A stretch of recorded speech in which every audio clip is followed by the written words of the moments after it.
All right. I think that you're conflating in some respects. Now, I'll say a couple things about free will.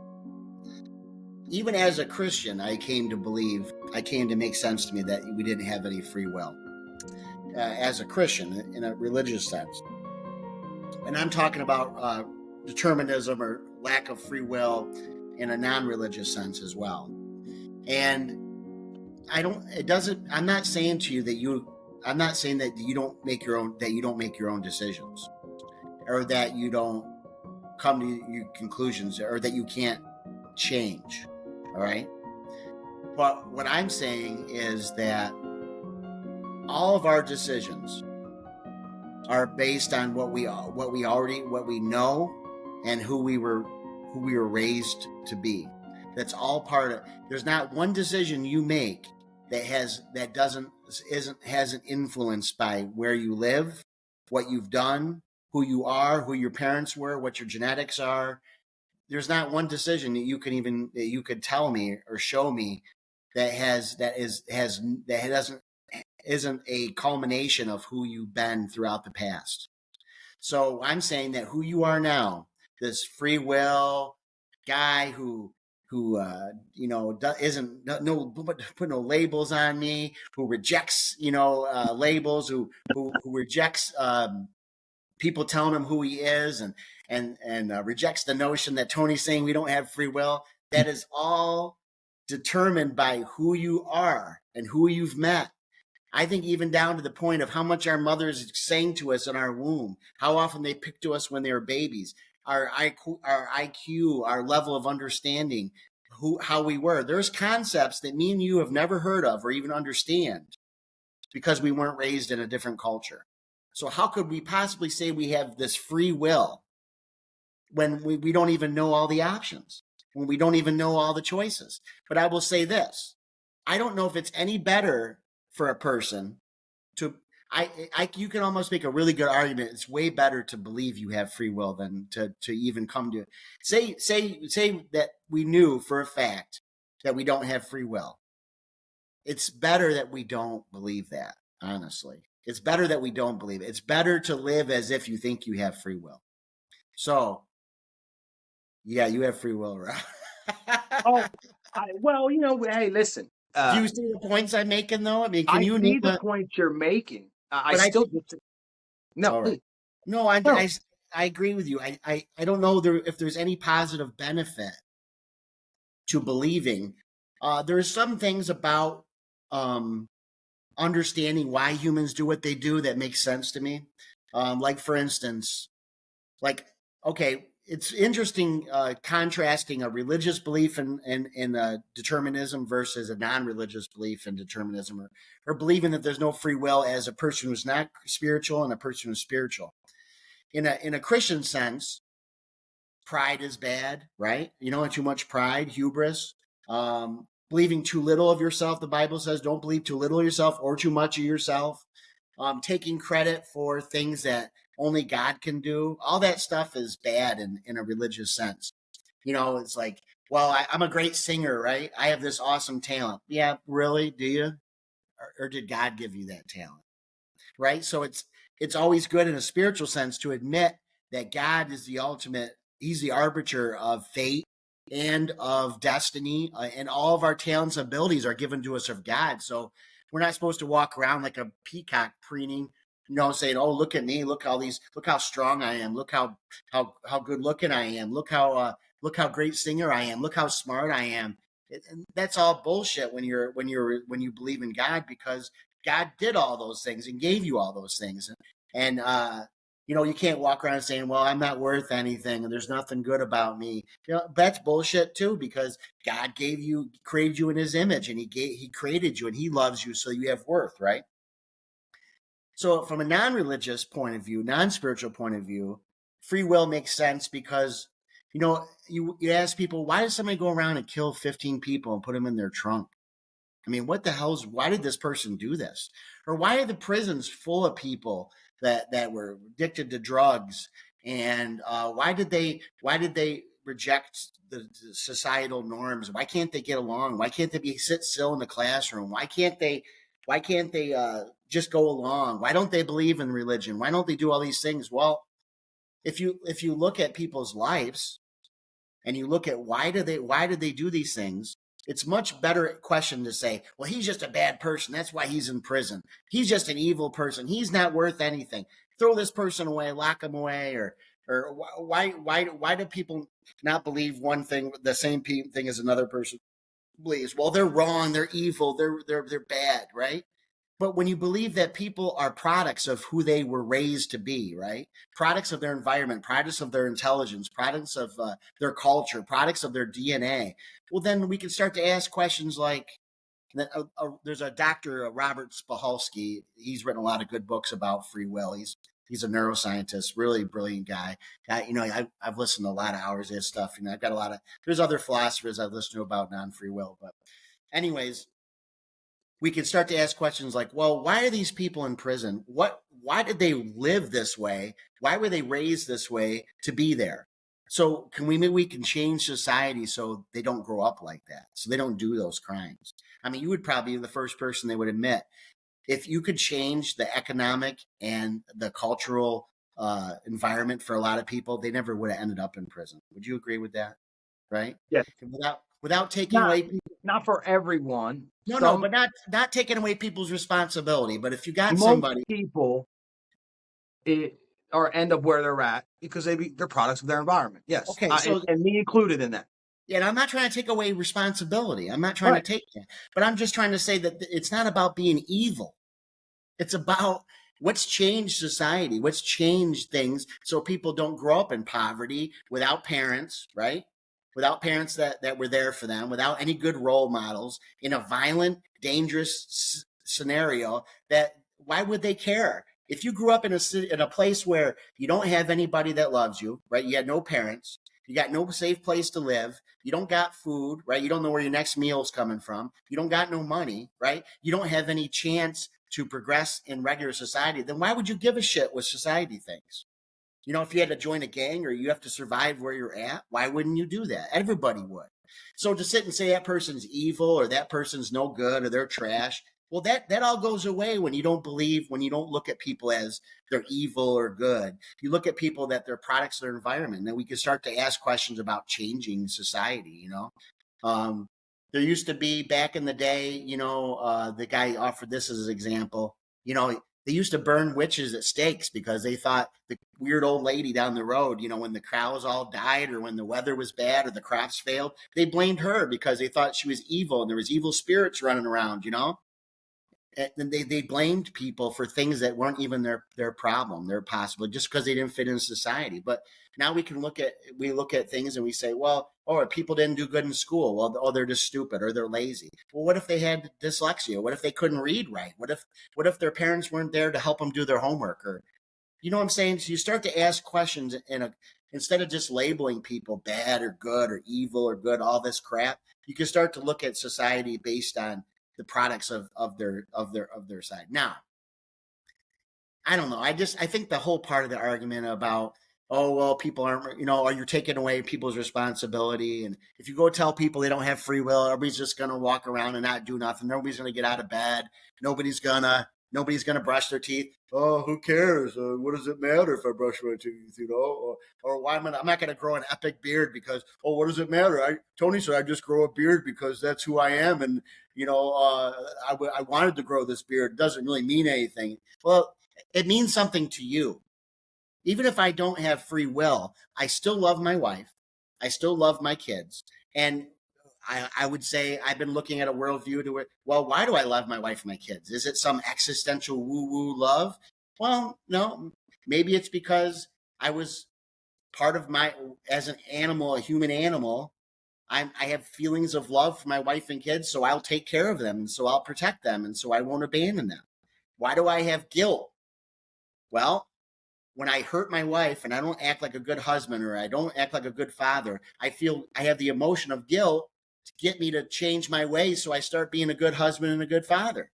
Shame, I don't fit into society because I'm some weird mass murderer and I'm doing something weird where society would say that's not right, Now, you got to look at your emotions. You can't just live by them. You know, you can't say, well, just because I have this emotion is valid, right? I might be fear. I might be full of anxiety, or I might be depressed, or I might be full of fear. You know, it could be a holdover from our being fearful is better than just walking around like there's nothing to be afraid of, right? It's good to be fearful in some respects, because then you're watching out for your environment. But if it's overboard, you know, if you're always fearful, you won't leave your house, you won't take risks, you won't do anything, then you got to, because, you know, there isn't like a bunch of leopards outside waiting to kill me, you know, like there was maybe a couple thousand years ago, right? But I still have this fear instinct, but there is things to be afraid of. So you got to look at your emotions and see what they're good for. I've been looking at the world like that, and it doesn't mean that you don't, when you don't make decisions, it doesn't mean that you have to be the same person you are today that you were yesterday. But I'm saying that because you want to change, because you're striving to be a better person, because you're working these things out, that's all packed up in who you are, right? That's all. You are going to be who you are and creating greatness today because of who you were made to be, because of what's inside of you, because of what's in your brain, because of your way you can think, the way you can reason. That's all determined in you. And you went through a process. I just stop you for 1 second, Tone? Yeah, go ahead. That is false, because I would be dead. I'd be dead if it wasn't for God, Tone. Well, I'm there's telling you random right here, right things now, man. Listen, there's random things that can happen that change us. I laid on the floor, passed out, face down so many times, and was alone. Sure. I was alone. Yeah. Nobody there. Nobody Narcaned me. Nobody called paramedics. Nobody called nothing, man. I could have been dead a lot of times. Then why did God let you live and other people die? I mean, that's not for me to question. That's not for me to question. But one answer to that is that maybe so I could be here helping people that went through what I went through. Yeah, but why have something else within me? Well, why would he determine that other person wasn't worthy of that, and they let them overdose? Yeah, huh? I mean, it's a valid question, but it's so because that question. So in a way for me to answer that question, one answer, whether you agree with it or not, could be that if there is no God controlling everything, intervening, that sometimes it's just random chance. You know, the fact that you overdosed and another guy didn't, that could happen. I'm not saying that fate is determined. I'm not saying there's some supernatural thing that's determining our life for us. I'm saying that you had a process you went through and now you're here. And it's all based on how you were born, who you were, how you were raised, the people you met, the things that happened to you. And that's just who you are now, right? And that you make decisions based on all that came before you. And that some other guy could have took the same path, but maybe he took a little bit too many drugs before, just a couple more than you did, and he overdosed and he died. I don't got to blame God for that. Why he intervened for you, he didn't intervene for that guy. There is no blame. It's that when you roll the dice with drugs, sometimes you lose. And that it doesn't mean that you are more worthy of life than that guy that died. So that's a good way to reconcile that for me. Anyways, now, with my worldview. And I understand that theologically, I could look at it from a whole different viewpoint and say that, well, I could, now as a Christian, I would have said that God let that person die and he let you live, and it's on God. And some people have a real problem with that. There could be one church that's struck by lightning and everybody dies in it while they're praying, and another church down the road that survives. Did they pray harder than the church down the road? Yeah. Right? And I don't even like those questions because there's no answer to them. You know, there really isn't an answer unless you go the route I'm going. There's no answer within faith that answers that, because I know that, and I don't mean to put you in a spot. I don't like that. I hate doing that to people. I can't stand that because I know you can't answer that. I asked you a question last time we talked that there was really no answer to, and I knew you didn't have an answer because there is no answer. And what's that? What question was that? Oh, the one where I said, why does someone who raised in another country that never hears about Jesus, in another part of the world, they live and die, and they never hear. Yeah, sure. Why? So how can I say that my religion is right and theirs was wrong when they never had a chance to even believe what I believe? Well, my mom said it says in the Bible that some people are Christians, are meant to be Christians, and even within the faith of Christianity, that some people are meant to do other things. You know, so you don't believe I in, don't really fully understand that. But as some Christians would believe that those people don't go to the same fate as you. Well, I mean, there's a large portion of Christianity that believes, and you can make a really strong case that if you believe in Christianity and what the Bible says, that there's only one way to heaven. So that person doesn't get to go to heaven, and you do, only by chance of where they were born. So the only way I could reason that out as a Christian is that God determined they weren't born here, they were born there.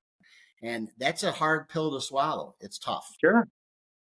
Yeah, Why did my dad not believe? Why did my kids not believe? And I believe. Man, those are the questions that hit when it's easy to talk about theoretical things about God, right? Yeah. But when it's dealing with people you love, people that I would give my life for, and they're not going to go to heaven, they're going to be in hell because they don't believe what I believe. Man, that requires you to say, well, I don't believe that, right?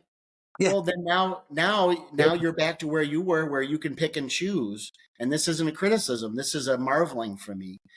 You can pick and choose. Well, I'm a Christian, but I don't believe in that those people are going to go to hell. But I do like the other parts of it. Well, I'm not able to do that. That's very difficult for me to do, because then I'm basically standing outside of everything I understand about Christianity and saying, well, I like it, but not that part. And that's hard for me. And it makes me think, well, I got to reject the whole thing. Mm-hmm. You see what I'm saying? That's my brain goes. I used to think of it as there's a group that wears hats on Wednesday. And I'm like, I want to be part of that group. They get together. They have little wieners, right? The little barbecue wieners. They're delicious. They have some Ritz crackers with pepperoni and cheese on them. They have coffee. They're all fun. They're joking around, having a great meeting. I just don't want to wear a hat. And they're like, well, I know you like the group, but you really got to wear a hat on Wednesdays. Well, nah, I like the group. I'm not going to wear a hat on Wednesdays, but I like the rest of it. And that was always a problem for me. I always thought, if I'm going to be wear a hat on Wednesdays group, I gotta be wearing a hat. I'm going to wear the biggest hat, the coolest hat, the hat that fits in the most as everybody. And I'm going to buy the whole thing.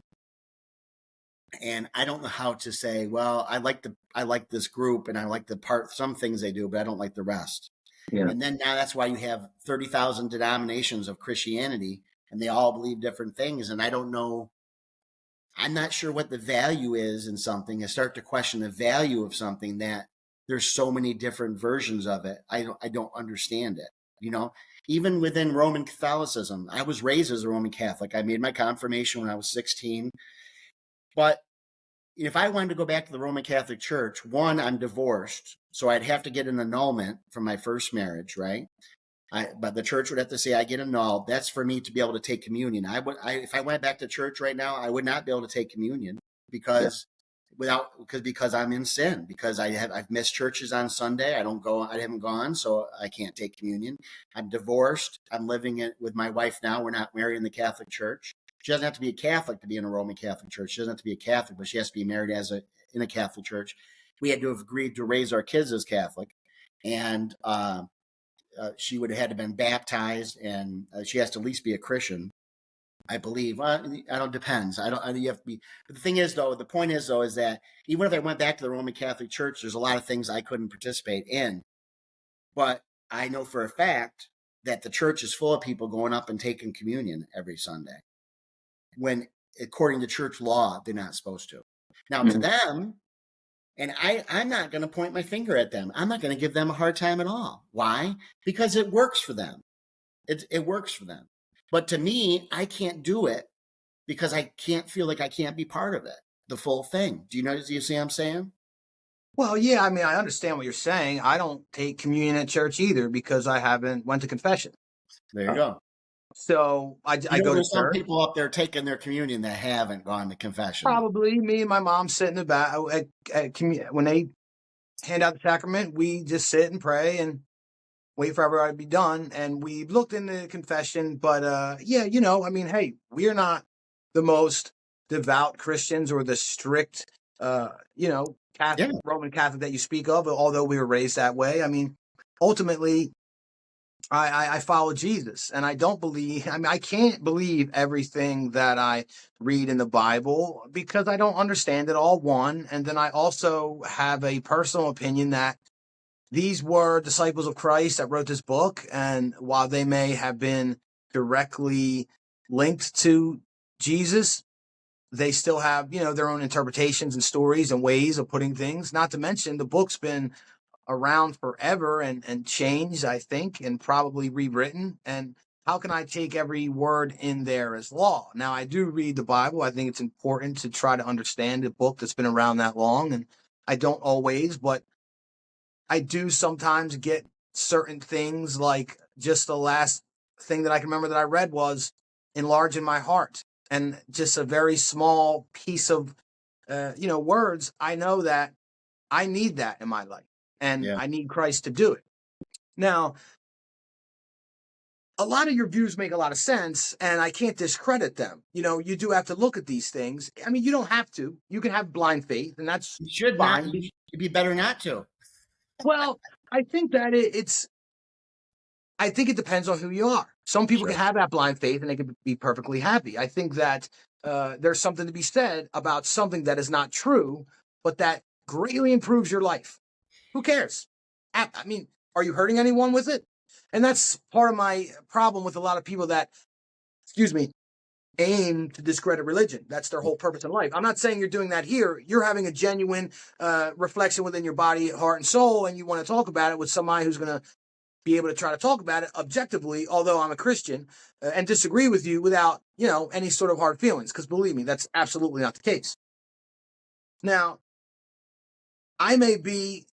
most Christians on this show, most people that if I really talk to about religion and Jesus and the Bible and church going and the way that I do it, probably look at me like I'm not even a Christian.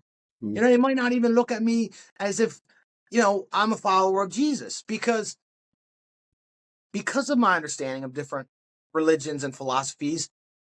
I look at the whole thing in a different light. I just really do. I mean, I think that Jesus was born enlightened.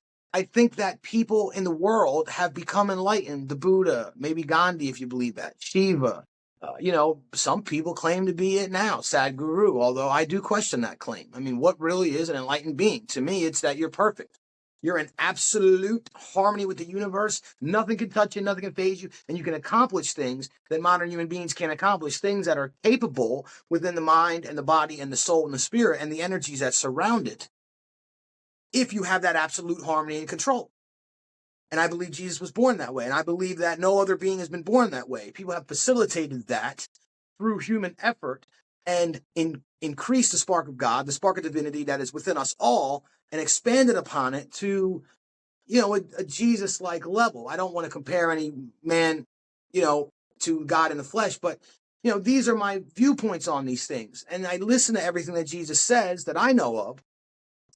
And I'm sorry, Jesus, I take some of it in and all of it that works, and I do it. But some of the stuff about Christians and the rigid, strict form that you have to think or behave in, it just doesn't fit for me. And I don't feel bad about not doing it. I mean, first of all, like turning the other cheek, the whole peaceful, calm, I'm a warrior, man. And, that's just plain out simple.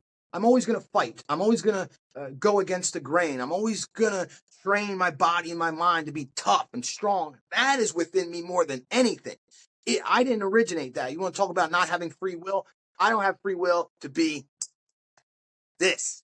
I always am. I wake up like that. I work like that. And I want sauce. I want problems. I want pressure. I want static because I know it's going to make me who the hell I'm supposed to be. It's going to forge me in the fire and flames of life to come out on the other end, shining. And that's how I truly feel. So, I can't take it all. And maybe, that makes me a bad person. I don't know. But guess what, Tone? I don't give a flying fuck. I don't, because guess what? My kids are healthy, they're thriving, they're smart, they're athletic, they're handsome. My wife loves me.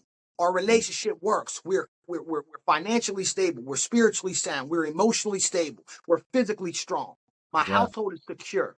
So what am I worrying about what anybody else thinks of me, dude? I have to worry about me and mine. So if I have to believe in followings of Jesus, but not actually strictly uphold myself to certain aspects of the faith, for me to be the best possible version of myself for my children, who I know the good Lord wants me to take care of to the utmost degree and put them in the best possible position to win, and the best possible position to not be where we are here now, questioning ourselves, unsure of ourselves, questioning our faith, not knowing who we are, where we're going, and what we're supposed to be doing in this world. My kid's going to know that, Jack, because that caused me so much suffering and so much pain and so much agony and led me to so much abuse, whether it be through drugs or drinking or promiscuous activity, that I will never allow my children to go through the things that I've gone through.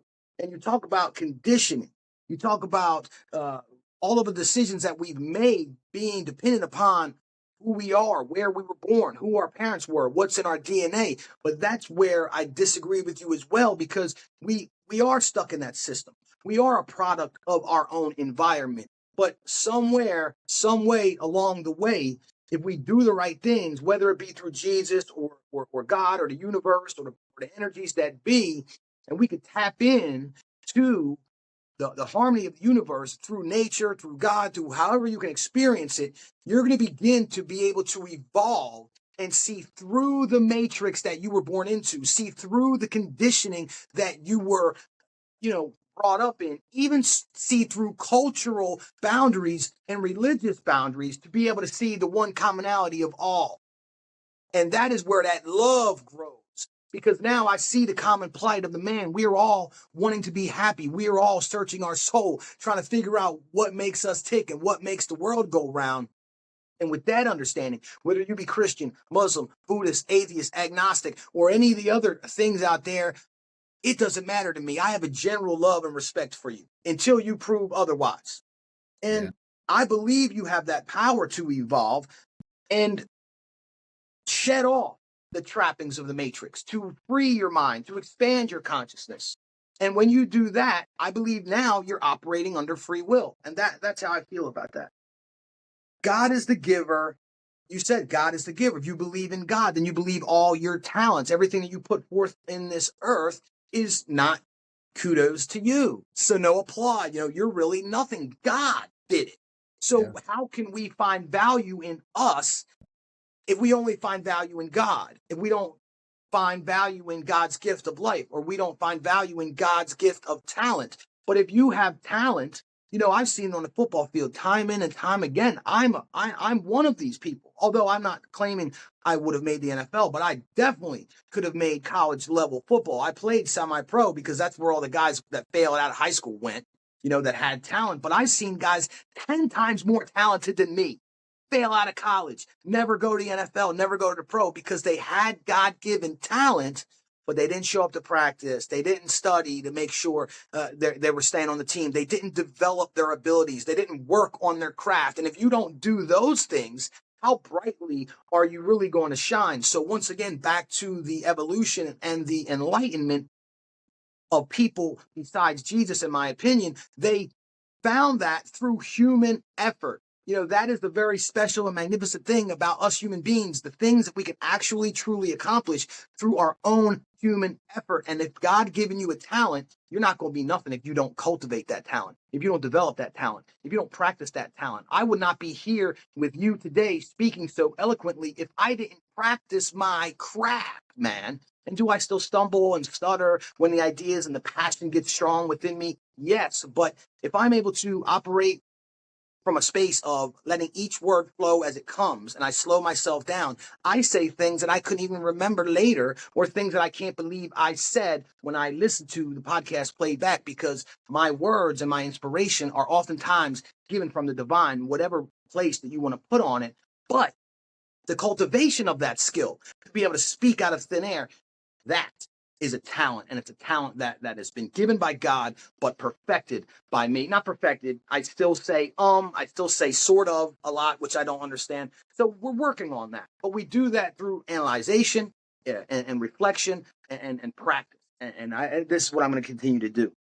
Now, about this is a balance here to me. It's a gray area between free will, product of our own environment, But now I'm moving into the more like specific conversation that you were talking about criminals and prison and all these different things. Now, I agree that I was a product of my environment. I think that if you look back at my life and see how I behaved at age 5, age 10, age 15, a person could look at my life objectively and say, that guy's going to be in prison. You know, some people, if really was attuned to what I was doing, might go, he's going to be in prison probably multiple times or for the rest of his life. Multiple times, I seen a way out and I took it. I'm here today with you. But in my line of criminal activity, I came across a lot of guys, a lot of women too, to be honest, in the criminal world of Southern New Jersey. A lot of seedy circles. You know, we could get into some stories to probably get higher views than what we're going to get with this actual conversation if I really started going into details, but I'm going to leave all that alone. You know, if anyone ever wants to go back there, you know, possibility, just entertainment value and to see a way out. But I came across a lot of guys. I sold a lot of drugs. I had trash bags of weed in the back, you know, 4 kilos, you know, thousands of pills. We had operations with truck drivers. We were getting air conditioners, fur coats, cigarettes. I mean, you name it. You know, nothing. We weren't affiliated. We weren't major. We were small, but man, we bringing in some money. And I came across a lot of guys, they were in it with their mouth. And I was one of these guys, you know. I was in it with my mouth. I could talk my way in and out of any scenario. I could get it how I live it. I could make the money. And if a time came where I had to defend myself or my honor or my operation, there was violence involved. But there were guys that I knew higher than me on the spectrum of the, you know, guys that I had limited interaction with, you know, guys from South Philly and North Philly and parts of Jersey, where maybe it would be limited business dealings. One was like one of the bookies that I dealt with, who was like major bookie for the mob. And then another, you know, guy was this Jamaican guy in North Philly that we used to get these trash bags of marijuana from. And these guys were a real deal. I mean, there's a difference there in you. It's not your environment, dude. You're a killer or you're not. That's my opinion. I mean, do I think that person is worth throwing away? You know, like maybe I do a pedophile. No, I think that maybe even for a pedophile, I think that there's coming back. I think if you have an awakening, you know, if there's something that shakes you out of that toxic, just crazy, manipulative, narcissistic behavior, if there's something big enough that can shake you out of that, maybe you can come back and do some good on this earth. And maybe, you know, that goes back to your question is like, why did God save you and not this person? And while I don't want to discredit any deaths out there, I've lost a lot of mine. So let's just be clear on that. We're talking about ODs, when we're talking about murders, when we're talking about guys in prison for probably almost their whole life, or you're going to get out as an old man. And let's see, I have a lot of people that I grew up with that are gone forever, still out there on the streets, you know, suffering, or are in prison. So I don't mean to minimize anyone who's had a family member or anyone pass away. But if they, you know, it's just like what I was talking about with the pedophiles or murderers or any of these people. If they are incapable of making the change, if nothing's going to shake them out. I mean, I believe I was on the way. I mean, I was in prison 4 times. He tried, you know, sorry. I tried to kill myself via drug use several times. So I was on the way. But with those people, like I'm talking about, the severe criminals, with me, something that shook me up was near-death experiences. 4th time in prison, facing 19 years. I finally had enough to shake me out. Maybe if the good Lord sees in his infinite wisdom that there's no shaking this soul. There's no near death. There's no amount of prison time. There's no spiritual awakening that's going to shake them out of this evil way that they're living in. Then maybe that is part of the decision making that goes in that process. But ultimately, who am I to say that? Purely speculation. And please, no one take offense to that. Like I said, I have a lot of lost ones as well, you know, and some of them were very close to me. And God rest their soul. So I believe that there's balance. I believe that it's a gray area. I believe that the true evil, if you want to talk about evil and the difference between a criminal that's in jail, that's a product of his environment. The true evil is what facilitates those conditions. That's not on purpose. I mean, that's not by accident. These areas of our world that are degraded, have liquor stores on every corner, pawn shops on every other corner, gun stores in the pawn shops, smoke, vape places, massage parlors that we all know what they really are, nightclubs, strip clubs, all this vice-like society that's created. It's one of the things I was talking about before we were recording with Tony about Florida. And one thing that I do not like about it is the very vice-driven society. It's meant to grab and take hold and swallow you up in it if you allow yourself to be trapped by it. And I think that there's something to be said about it. If you grow up there, you have nothing, you're operating out of a position of lack, you're willing to do whatever it takes to get ahead. And then when you get ahead, you spend money like it's water and you act like, because you never had it. You're operating out of lack. And those folks, it's very relatable why they ended up where they ended up. But I believe that the evil, the true evil, is the evil that creates that. The drugs are being brought into our cities, towns, streets purposefully. It's allowed there. I have no disillusions about this. I grew up going to Camden, New Jersey. There's no way that they sell heroin and crack and methamphetamine on every other block in broad daylight on the street. You pull up in a car, you get what you want. It's simple as that. There's cops 2 streets over. It's allowed in certain areas. It's narrowed to certain areas. If they want to put some building up over here, well, then guess what? They're going to move the drug dealers over here. That's what they do in Camden. But they're never going to shut it down because they don't want to shut it down. It's one of the biggest businesses in America is the drug trade because the legal folks are making money off it. The prisons are now privatized prisons who get a certain amount per inmate and spend another certain amount, which is way less than they're making, purely making profit. They want to lock people up. They want to bring people in their facility. They lobby for people to come to their facility because they can make more money. It's the same thing, in my opinion.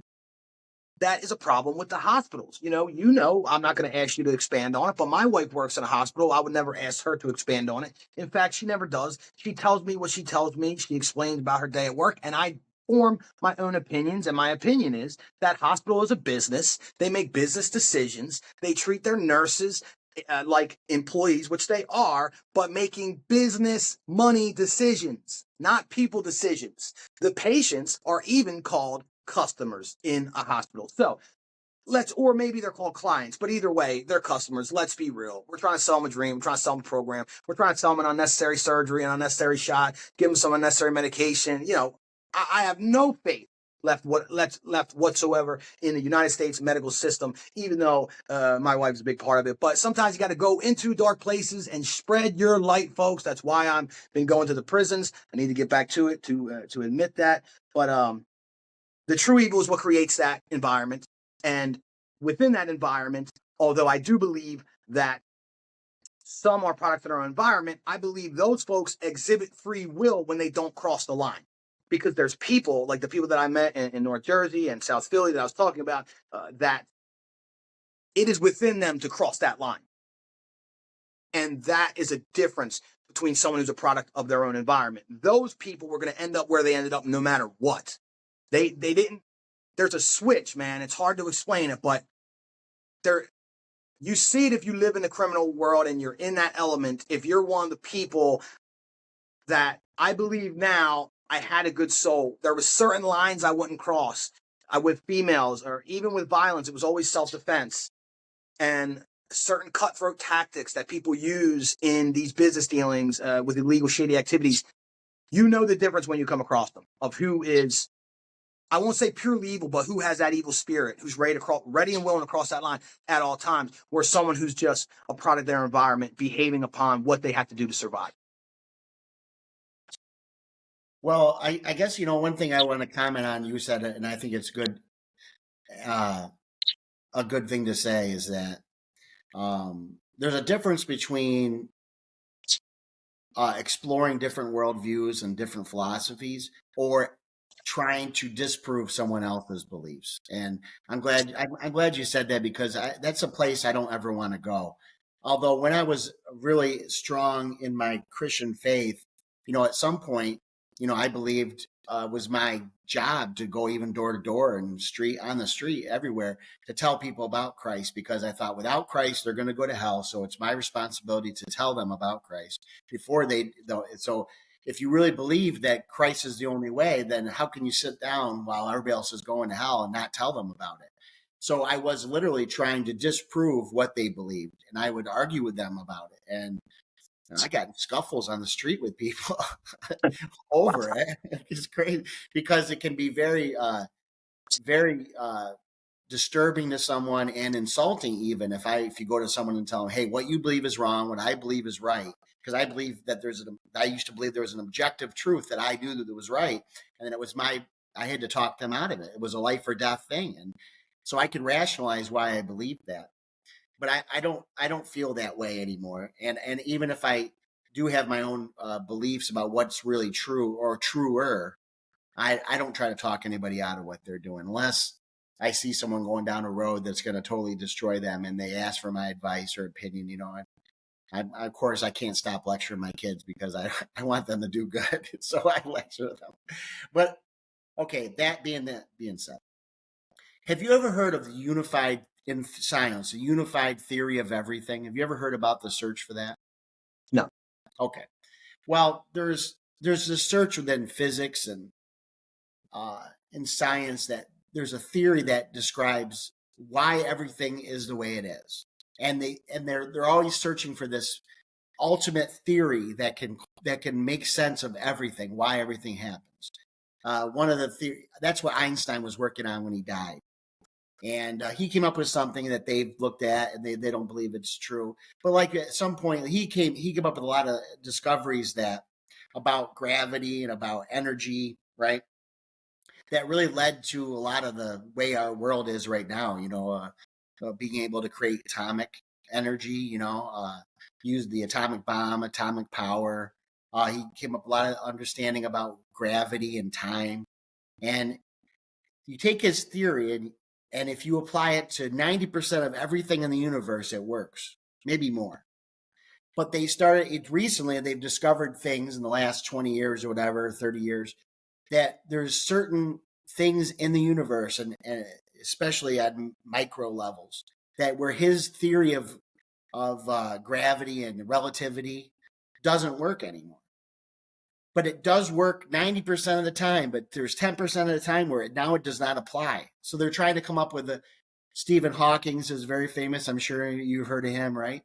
There's all these theories in physics about string theory, trying to come up with this unified theory that makes everything come together and they can explain everything and make predictions based on these theories. And they don't have them, they're still just looking into it.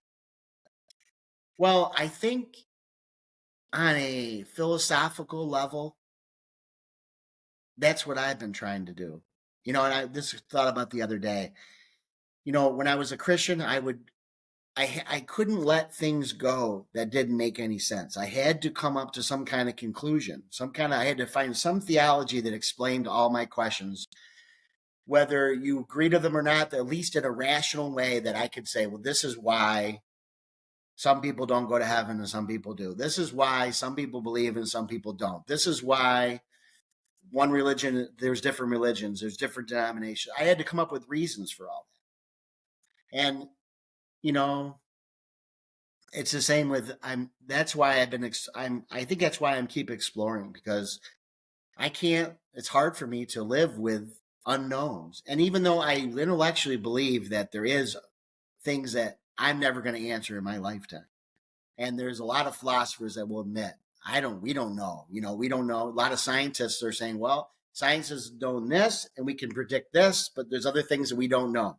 So I don't think there's ever going to be a unified theory of everything. I think we're going to continuously come closer and closer and closer to truth, But like you talked about, one of the issues I have, a very strong issue, and I still struggle with it, is like Jordan Peterson. He's been a very big influence in my life the last maybe 5-6 years, whatever. And he's very interesting because as a fundamentalist Christian, I was really worried about him. And I was very careful about him because I knew he wasn't a fundamentalist Christian. and that he would look at religion as saying, well, okay, you could believe that evolution created emotions and we have morals because it's how we work together as a society, right? We love our neighbors and ourselves because it's what's best for human flourishing. And it's all part of our animal instincts. And half of our brain isn't really even aware of why we do what we do.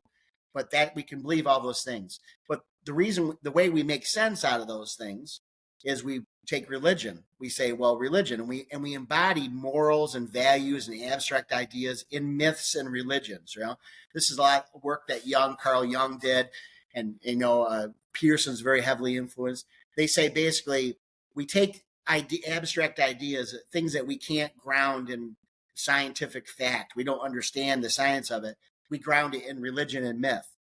And he says, well, it's better to use these myths and these religions because it creates a better environment and a better society for everyone than it is to reject them. Because when you reject any kind of religious framing, then now you have to figure out why should we be good? Why should we love each other? Why shouldn't we have pride? Why should we help the less fortunate? And if you look at it for a scientific rationale for all those things, it's harder to find. It's easier to say, well, God says these are the right things to do, and God says these are the wrong things to do. So let's do the right things so God won't be mad. It's much easier to tell your kids that story, right? Than it is to say, well, you developed over millions of years, and even though you don't really love other people it really isn't objectively wrong to do this or that, you should do it because you'll have a better life, more successful life, less suffering. You know what I mean? It's much easier to tell a religious story and a religious myth than it is to try to explain science to a kid, But the problem, the problem that comes down is that I can intellectually understand these things about religion or about spirituality, but if I don't really believe them, if I don't believe that there's a metaphysical reality to God, then how much do I really believe it? How good is it really for my life if I just understand it as a psychological tool? You know what I'm saying? That's the problem I always had with Peterson, and I don't know if I'll ever answer that question. I really don't know. But I would never try to talk anybody out of their religious faith. I'm happy for someone that their religion is a happiness to them. Problem with me, and even from the very beginning, is when I became a Christian, God and my relationship with God was always one of guilt and shame and disappointment in myself. And I'm not asking for sympathy for that. And I'm not asking for anybody to understand that. I'm not trying to make excuses. I'm saying for me, when people would take faith and they take solace from God and believing that he's there, I looked at myself and would always say, these are the ideals of Christ. Here's how far I'm from them. I can't live up to them. So basically, I'm a failure. You know what I mean? Constantly being down on myself. And that's been a very big struggle for me personally with religion. I think that's a big part of why I do what I do, because it's hard to live with this sense of not being able to embody my religious beliefs 100% and live them 100%, and being able to understand that. I've looked at it a million different ways. It's almost more painful to try to believe in God, to pursue God, than it is any more comfort to me, even though I've gotten great comfort. The pain is always there, the disappointment. So I know I'd struggle with that too. And I think that a lot of people who don't have that problem aren't struggling in that way. And because I think they look at the good benefits of their faith and they take a positive benefit from it. And they don't look at how much they don't embody what they believe. They don't see that as the point of religion, right? But for me, even when I was in it, one of the things I used to get patted on the back for a lot, and it was because I was so dedicated, and I would point out my own inconsistencies, but I would also point out other people's inconsistencies, other people's lack of reasoning, what they said they didn't live the way they believed, and I was always calling for a stronger faith, a more rigid observance of rules, and I was constantly on myself about it and other people. That's what happens when you are hard on yourself, when you're down always against yourself. It's not just you that you do it to. You do it to other people. I found this to be a truth. The more negative you are towards yourself, the more you put that off on other people. Because in some ways, I think what we do is we rationalize, well, I'm tough on myself, well, I can be tough on other people because I'm even tougher on myself. You know what I mean? I can call out their flaws. I can point out their stuff. I can call them on their BS. I can point out all these things. And I think I don't know, self-righteousness was it for me, and I thought that it was okay because I was harder even on myself. And I don't like to live like that. And it's another thing that's changed in me. I don't like to live like that. Just wanted to make the observation. Have you ever heard the saying, a good man is hard on himself, but easy with others? I don't know. I might have heard that before. It makes sense. It's something that I hold to be true.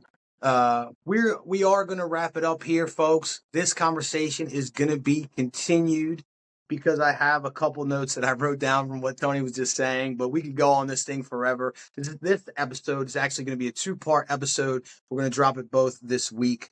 I hope that this episode made you think. I hope that you don't think that either one of us are trying to con you or convince you or talk you into our line of thinking. Ultimately, we want people to understand that we're all in the same boat. We're all trying to be happy. We're all trying to find purpose in life. And if we focus on the commonalities between us, I think we'll all be a lot better off no matter what we believe. Understand that I love you, and I believe Tony does as well. I do. Real quick about being good, because God wants you to be good, and teaching your children that it's easier that way. That's not the way that I taught my children. I taught my children that for a very long time I was a very mean and nasty person. And because of this, my life was awful. Mm-hmm. And even in the beginning, when I had to make the change, because my life was so awful and the pain was so immense that I had to make a change, I wasn't kind, I wasn't nice, I wasn't loving, I didn't like myself, and I certainly didn't like you or anyone else, right? I pretended, in this aspect of my life. I faked it until I made it. I started being kind. I started acting nice. I started fighting negative comments within my own self. And the more easy not easy in what I'm holding myself as an expectation or standard, but easy with my failings. I do pursue God. I do chase the vision of righteousness and the highest possible standard, but I don't berate myself when I fall short. In fact, I understand that I'm going to fall short when I set those godly expectations, but because I set my expectations towards God and aimed at the highest, every time I fall short, I'm outperforming most people. Because I aim so damn high, and although maybe other people are hitting their goals, maybe you're not setting them high enough. Set it higher. Don't be afraid to fall short, and don't condemn yourself when you do. You end up pretty damn good if you set your sights high enough. Amen. And like I said, I taught him the good and bad because whether, it goes back to, I could believe this and I can also still believe that. I believe in the universal law of karma. I believe that everything you think, everything that you act on, everything that you do, it puts an energy out into the world, and that you will receive that energy. You reap what you sow. These sayings that we've heard time in and time out, you are what you eat. What goes around comes around. You reap what you sow. All these things have been said from the beginning of time and still being said right now because there's some deeper universal truth rooted in those statements. And I believe in karma. I believe everything you say and do, it creates an energy, and that's what you're gonna receive in the world. And I don't know. Maybe I don't believe in doing good because God told me to, because that's not how I learned it to be beneficial in my life, and that's not how I taught my children. I'm always gonna pursue God, and I am always gonna fall short. We're gonna continue this conversation because I already know, I can see it, that he has some responses ready to go. Tony, thank you so much for coming on, man, and having this fabulous conversation, dude. I'm really excited. I think a lot of people are gonna find common ground with this. I think a lot of people are gonna say, oh, hey, I'm not weird. I'm thinking just like Tony, and hopefully someone will reach out to me at creatinggreatnesspodcast@gmail, all lowercase, to give Tony this peace of mind. I love y'all, my spiritual warriors, especially those of you that made it to the end. If you enjoyed this content, please like, share, subscribe, do all the nonsense just to get this message out there.